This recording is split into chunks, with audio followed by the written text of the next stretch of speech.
Hamas और Israel के बीच बीते साल 7 अक्टूबर को शुरू हुई जंग के थमने के आसार हाल फिलहाल नजर नहीं आ रहे। हर खत्म होते दिन के साथ यह जंग और बढ़ती ही जा रही है। इसराइल ने हमास को जड़ से नेस्तनाबूद करने की कसम खाई है। इसका खामियाजा गाजा पट्टी के लोगों पर भारी पड़ रहा है। यह शहर मलबों के ढेर में तब्दील हो गया है। वहीं हमास भी अपनी हरकतों से बाज नहीं आ रहा। इस बीच इस्राएली सेना ने बताया कि गाजा पट्टी के खान यूनिस क्षेत्र के उत्तरी हिस्सों में बुधवार को इस्राएली हवाई हमले में 47 लोगों की मौत हो गई। फलस्तीनी के स्वास्थ्य विभाग ने भी इस बारे में जानकारी दी। फलस्तीनी अधिकारियों ने कहा कि हमला रिहायशी इलाकों में किया गया। हमले में कई लोग घायल हुए हैं। फिलहाल इसराइल की सेना ने तत्काल कोई टिप्पणी नहीं की। कमाल अदवान अस्पताल के निदेशक हुसाम अबू सफिया ने बताया कि इस्राएली सेना ने लगातार 5वें दिन उत्तरी गाजा के बेत लाहिया स्थित कमाल अदवान अस्पताल पर हमला किया। उन्होंने बताया कि मंगलवार रात को उनके 3 चिकित्सा कर्मचारी घायल हो गए, जिनमें से एक की हालत गंभीर है। अबू सफिया ने कहा, इसराइल ने ड्रोन से बम बरसाए हैं, जिससे कई लोग घायल भी हुए हैं।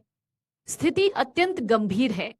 इससे पहले इस्राएली सेना ने मंगलवार को दावा किया था कि उसने हमास के 3 सदस्यों को मार गिराया है। इस्राएली सेना ने कहा कि कब्जे वाले वेस्ट बैंक शहर तुबास के पास हमारी वायुसेना ने वाहनों पर हमला किया था। इस हमले में हमास के 3 सदस्य मारे गए, जिन्होंने पहले से ही एक आतंकवादी हमले की योजना बनाई थी। सैनिकों ने हमले के आसपास के क्षेत्र में एक लक्ष्य बनाकर निशाना साधा। इसमें 4 हथियारों का पता लगाया। इस्राएली वायुसेना ने बीते गुरुवार को लेबनान के दक्षिणी हिस्से पर हवाई हमला किया था।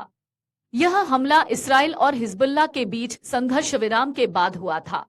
इसराइल ने कहा था कि हमला हिजबुल्लाह के रॉकेट भंडारण स्थल पर किया गया है। यहां हिजबुल्लाह की गतिविधियां देखी गई थी, जिसके बाद यह कार्रवाई की गई है। लेकिन अभी तक इस हमले में किसी के हताहत होने की जानकारी नहीं मिली है। लेबनान की राष्ट्रीय समाचार एजेंसी के जानकारी दी थी कि इस हमले में 2 लोग घायल हुए हैं।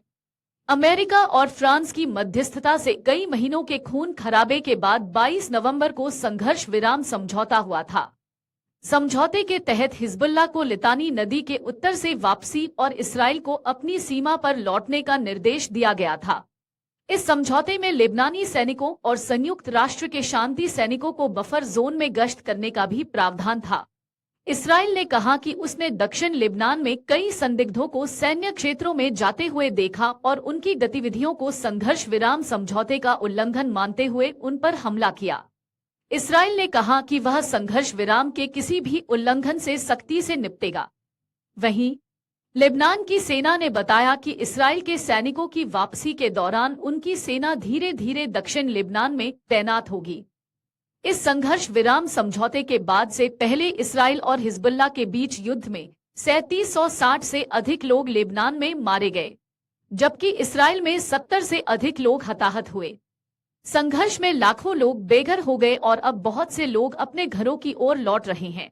लेकिन इसराइल और लेबनान की सेनाओं ने उन्हें कुछ क्षेत्रों में जाने से मना किया है। विदेशी मीडिया की रिपोर्ट्स थी कि इसराइल की सुरक्षा कैबिनेट की सहमति के बाद यह समझौता अब पूरी कैबिनेट के सामने समीक्षा के लिए रखा जाएगा। लेबनान और हिजबुल्लाह ने भी इस प्रस्ताव पर अपनी सहमति दे दी थी। विदेशी मीडिया की माने तो सुरक्षा कैबिनेट ने कथित तौर पर युद्ध विराम पर सहमति व्यक्त की थी। रिपोर्ट्स के मुताबिक इस्राएली प्रधानमंत्री बेंजामिन नेतन्याहू ने खुद भी अस्थायी युद्ध विराम समझौते पर अपनी सहमति जताई थी। वहीं इस्राएली पीएम बेंजामिन नेतन्याहू ने यह भी कहा था कि संघर्ष विराम की अवधि लेबनान में क्या होता है इस पर निर्भर करती है। हम समझौते को लागू करेंगे और किसी भी उल्लंघन का जोरदार जवाब देंगे।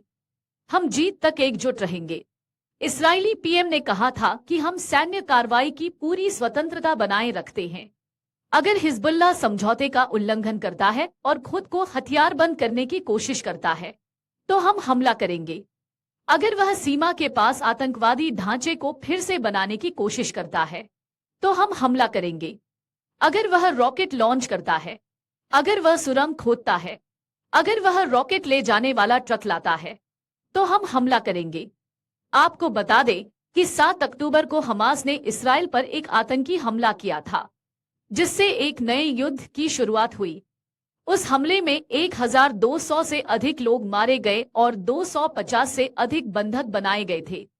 उनमें से लगभग 100 लोग अभी भी हमास की कैद में हैं, लेकिन कई और के मारे जाने की आशंका है। हमास के हमले के जवाब में इसराइल ने गाजा में हमास के अड्डों को निशाना बनाते हुए जवाबी हमले किए। इसराइल की जवाही कार्रवाई में गाजा में 45,000 से अधिक फिलिस्तीनियों की मौत हो गई। अगर आप ये वीडियो YouTube पर देख रहे हैं तो हमारे चैनल को सब्सक्राइब कर बेल आइकन दबाएं, और Facebook पर देख रहे हैं तो हमारे पेज को लाइक करें। 8 मिलियन प्लस सब्सक्राइबर, आपके इस भरोसे के लिए बहुत धन्यवाद।